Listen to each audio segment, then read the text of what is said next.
WhatsApp call history. Hey everyone, how's it going? Leonardo Paiva back with another video. In this updated video, I'll show you how to delete your call history on WhatsApp step by step. Like these kinds of videos, we've got more related content on the channel.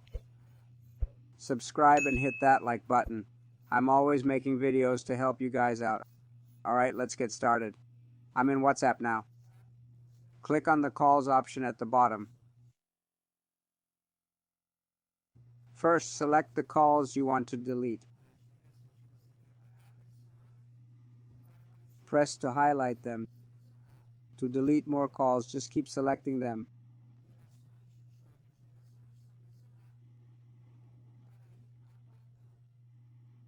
Select all the calls you want to remove.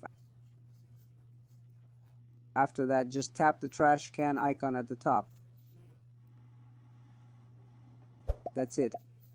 Any questions, drop them in the comments below. Subscribe for more tutorial videos.